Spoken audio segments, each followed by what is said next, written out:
We often hear about EQ, emotional intelligence. But what really is it, and how does it affect me? We've all heard about IQ at school. So is EQ the same or different from IQ? And how is it relevant?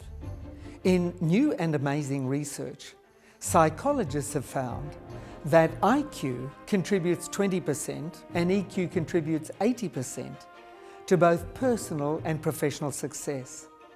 So if our potential IQ range is inherited and our EQ is developed, what steps can we take to improve our EQ and make sure that we're reaching our potential?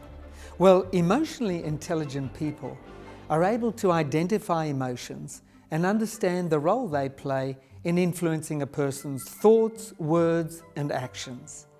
They do so by quietly observing both themselves and others. Their brain recalls past emotions or events and seeks to manage the situation.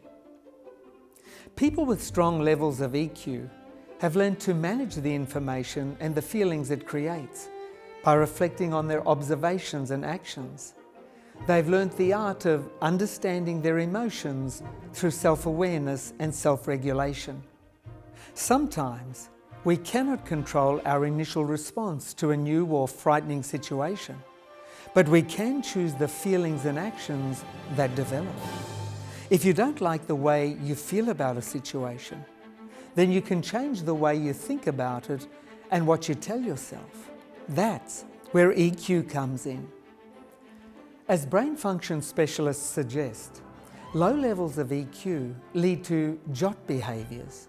So when a situation arises that we feel anxious or unsure about, and our stress levels are rising, when we feel that things are out of control and too much for us to handle, then stop and remember to try to avoid these three actions. 1. Jumping to conclusions before knowing all the facts. And 2. Overreacting. Rather, act calmly and assess the whole situation. And 3. Taking things personally. Rather, try to alter your perception and see it from another point of view. Following these 3 guidelines will help us to evaluate a situation quickly, accurately, and rationally. By working on developing our EQ, it will help us to avoid misunderstandings and conflict that can quickly arise in both personal and professional relationships. EQ is not an emotion. It's not fixed. Rather, it's a set of skills to help us manage our core emotions of joy, anger, fear, and sadness.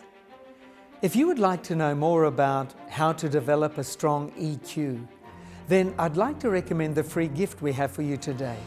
It's the booklet, How to Reach Your Potential, EQ versus IQ. Please go to our Incredible Journey website, tij.tv, for more information.